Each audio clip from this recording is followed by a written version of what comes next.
بسم اللہ الرحمن الرحیم۔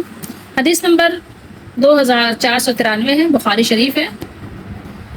حضرت نعمان بن بشیر رضی اللہ تعالیٰ عنہ نے بیان کیا کہ نبی کریم صلی اللہ علیہ وسلم نے فرمایا، اللہ کی حدود پر قائم رہنے والے اور اس میں گھس جانے والے یعنی خلاف ورزی کرنے والے کی مثال ایسے لوگوں کی سی ہے جنہوں نے ایک کشتی کے سلسلے میں قرع ڈالا، جس کے نتیجے میں بعض لوگوں کو کشتی کے اوپر کا حصہ ملا اور بعض لوگوں کو نیچے کا حصہ ملا۔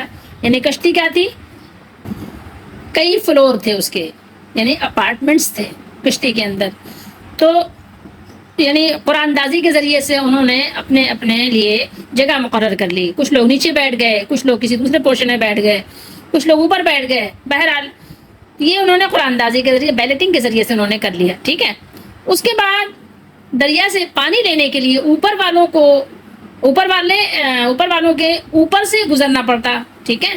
انہوں نے سوچا کہ کیوں نہ ہم اپنے حصے میں، یعنی جو ان کا حصہ، ان کا پورشن ہے، وہاں پر ایک سوراخ کر لیں، ٹھیک ہے، ایک ہول بنا لیں تاکہ اوپر والوں کو ہم کوئی تکلیف نہ دیں۔ اب اگر اوپر والے نیچے والوں کو منمانی کرنے دیں گے تو کشتی والے تمام ہلاک ہو جائیں گے، اور اگر اوپر والے نیچے والوں کا ہاتھ پکڑ لیں گے تو یہ خود بھی بچیں گے اور ساری کشتی بھی بچ جائے گی۔ کس سے بچے گی؟ ڈوبنے سے۔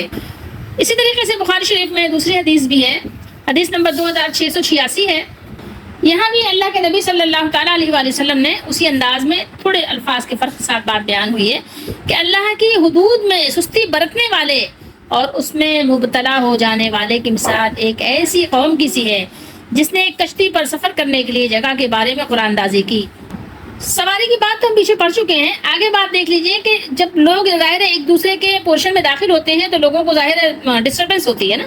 تو جب پانی لے کر ادھر سے ادھر آ رہے ہیں جا رہے ہیں تو مشکلات ہو رہی ہیں، تو ان کو اسی طریقے سے بھی ان کو بھی تکلیف ہوئی، ٹھیک ہے، ان کو تکلیف ہوتی تھی اوپر والوں کو یا نیچے والوں کو، ٹھیک ہے، جس کو بھی آنے جانے میں تکلیف ہو رہی ہے، کسی کو گزرگاہ سے گزرنے کی وجہ سے تکلیف ہو رہی ہے، تو ان لوگوں کو تکلیف ہوتی تھی۔ اس خیال سے نیچے والا ایک آدمی کلاڑی سے کشتی کا نیچے کا حصہ کاٹنے لگا تاکہ نیچے ہی سے سمندر کا پانی لے لیا کرے۔ اب اوپر والے آئے اور کہنے لگے کہ یہ کیا کر رہے ہو؟ اس نے کہا کہ تم لوگوں کو میرے اوپر آنے جانے سے تکلیف ہوتی تھی اور میرے لیے بھی پانی ضروری تھا۔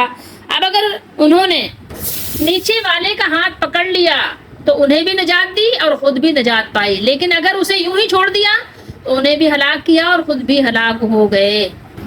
اس حدیث مبارکہ میں مجھے اور آپ کو بتایا گیا ہے کہ اگر ہم برائی ہوتی ہوئی دیکھیں یا غلط کام ہوتے ہوئے دیکھیں تو ہمیں چاہیے کہ ہم اس کو روکیں۔ اگر نہیں روکیں گے تو دونوں کی تباہی ہوگی۔